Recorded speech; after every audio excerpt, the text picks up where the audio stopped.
Augmentation des prix des produits pétroliers à la pompe. L'annonce a été faite par le ministre de l'Économie et des Finances, Ronald Baudin, qui a fait remarquer que plusieurs raisons sont à la base de cette nouvelle hausse. Alors à partir d'aujourd'hui, mes nouveaux prix pétrole là. Gasoline 95 là, la 200 gouttes. 91, 195 gouttes. Gazoil, 162 gouttes. Kérosène, 161 gouttes. La ministre du Commerce, Jocelyne Colimon-Fetière, le confirme. Les nouveaux tarifs des produits pétroliers sont entrés en application ce mercredi 23 mars. On a pu le constater dans les stations-service. Selon le ministre de l'Économie et des Finances, le gouvernement a pris une telle décision en raison de l'augmentation du prix du pétrole sur le marché international depuis le mois de mars 2010. Ronald Baudin se réfère à la loi pour se justifier. Normalement, depuis l'augmentation était au moins 5%, la loi était obligée nous répercuter dans la station gasoline pour prix panneau te augmenter tout. Mais comme nous avons fait sortir dans un gros tremblement de terre, côté haïtien ont eu pile difficulté même pour vivre, pour assurer le quotidien, nous pensons que ce n'est pas le meilleur moment pour nous répercuter l'augmentation prix dans les produits pétroliers. Et si le gouvernement a pris cette décision, c'est que des répercussions négatives ont commencé à se faire sentir, notamment sur les comptes publics, a révélé le ministre Baudin. Non seulement nous déjà perdu recettes 2,6 milliards de gouttes, mais nous arrivons dans une phase là qu'on y a que nous finissons perdu recettes nous pour nous kembe prix pour nous kembe prix à janvier là, faut que nous continuer à bas compagnie pétrolière au cob. Au lieu que nous prenions taxe non mais oui, c'est nous qui a baillé au cob pour nous kembe prix janvier. La première répercussion de la hausse des produits pétroliers en Haïti devrait être l'augmentation du tarif des transports en commun. Mais en attendant de connaître les nouveaux tarifs qui devront être fixés par le ministère des Affaires sociales, passagers et chauffeurs risquent de s'affronter. La MINUSTAH n'avait aucune responsabilité dans la distribution des kits électoraux incomplets lors des joutes du 20 mars.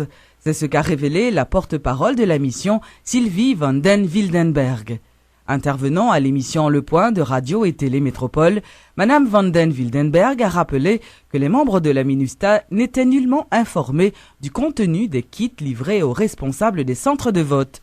Elle révèle également que la MINUSTAH a réalisé un déploiement d'urgence dans les premières heures de la journée électorale pour corriger la situation.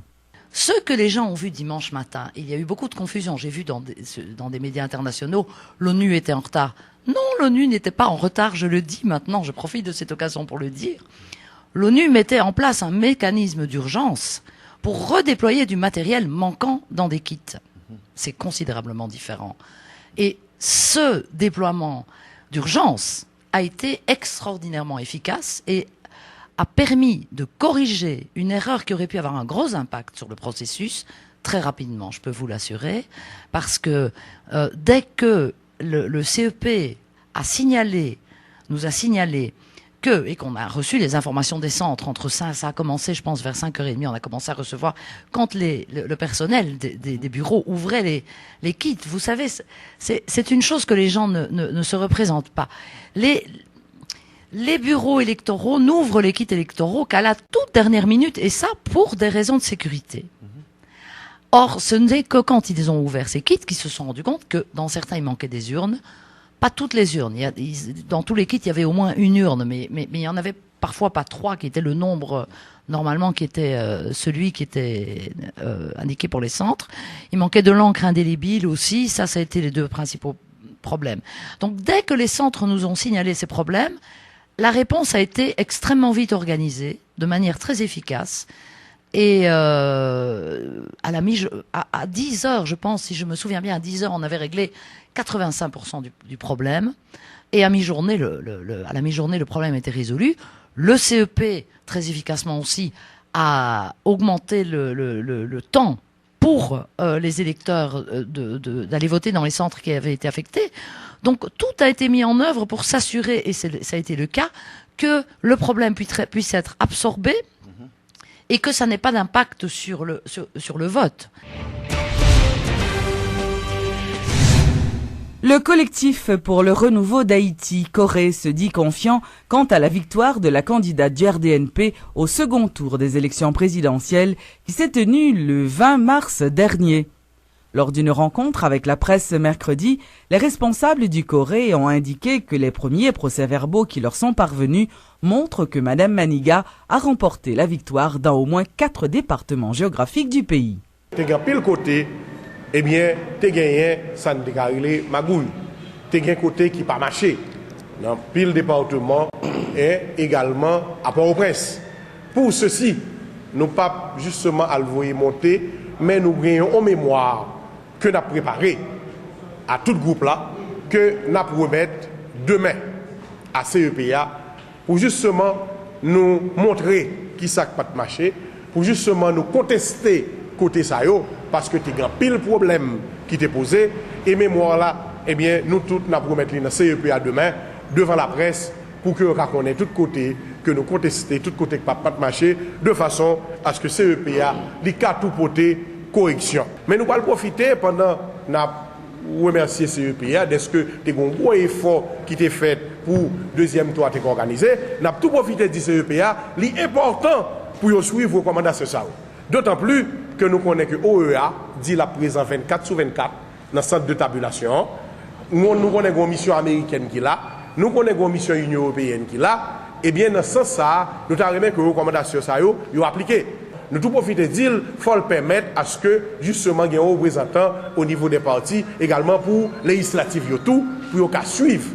Ça seulement, on a dit, au niveau de groupe Corée RDNP, Mme Maniga, nous déjà voyons un représentant. Nous voyons lancer CEPA pour une autorisation.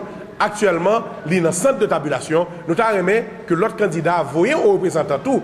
Parce que le débat, c'est là le point le fait dans le centre de tabulation. Ce n'est pas dans la rue. Il faut que un représentant qui poursuive le déroulement. Le candidat à la députation pour la commune de Carrefour, Dieudonne Sansi, a salué la détermination dont ont fait montre ses partisans lors du scrutin du 20 mars. Monsieur Sansi dit attendre tranquillement la publication des résultats par le CEP et se dit très confiant quant à sa victoire lors de ses joutes. Même Jean Lteye dans le premier tour, quand il était les premiers, eh bien, c'est le même sentiment de confortabilité, ça, voire très confortable, à partir de tout procès-verbaux, en tout cas environ 80% procès-verbaux que nous arrivons à rassembler, que ce soit dans la section communale là, ou dans le centre-ville là, eh bien, à partir de procès-verbaux, nous avons un sentiment très confortable. C'est peut-être ça, nous n'avons pas de résultat pour nous proclamer, nous demandons base, militants, rester mobilisés pacifiquement, tête frette, rester la caillou, respecter l'institution électorale, les mêmes seuls qui ont droit publier les résultats dans 7 jours qui viennent, les résultats préliminaires. Donc, je vous dis, c'est important pour nous te remercier, évaluer et dire peuple, nous avons un sentiment très confortable à partir de tout procès verbal que nous arrivons à rassembler, environ 80%, qui donc, je vous dis, nous demandons tout le monde tête frette, victoire c'est pour nous, victoire c'est dans nous, victoire après le bel, parce que victoire, c'est victoire pas au que lié. Le responsable de l'organisation Vision pour Haïti et pour le monde, Maxo Joseph, invite les partisans des 2 candidats à garder leur calme en attendant la publication des résultats par le Conseil électoral provisoire. Monsieur Joseph dit souhaiter que les résultats des joutes reflèteront la volonté exprimée par la population lors du scrutin. Nous avons dit que nous avons une position neutre, nous avons une position indépendante et nous avons encouragé tout le monde pour que nous prenions ce moment ça comme un moment pour un exemple pour le monde. Nous avons demandé la paix et si ça fait vendredi, nous avons lancé comme des mouvements de paix. Toute activité de eux était basée sur Caleb. Pays à ces pays nous liés. Si nous détruisons, nous ne pouvons pas jouer de côté pour nous arrêter. Si nous brûlons, il ne va pas arrêter. Tout le message, c'est nous tous vivre après l'élection. Nous tous devons gagner famille pour nous allier, amis pour nous allier après l'élection. L'élection n'est pas un moyen pour diviser. L'élection est un moyen pour remplacer maintenant. C'est-à-dire que quelques structures dans quelques places. Pour via Vision pour Haïti pour le monde, ce n'est pas de positionner directement, mais c'était sensibiliser 2 groupes, 3, 4, 5 groupes, pour ne pas avoir un problème avec l'autre, pour ne pas faire paraître un peuple vraiment qui pas semble le peuple qui était doit gagner indépendance et peut-être un peu le monde a fait des analyses sur ça et son vieille image devant le monde c'était bataille pour nous changer l'image là c'est ça via Montapol qui son message moral via monter.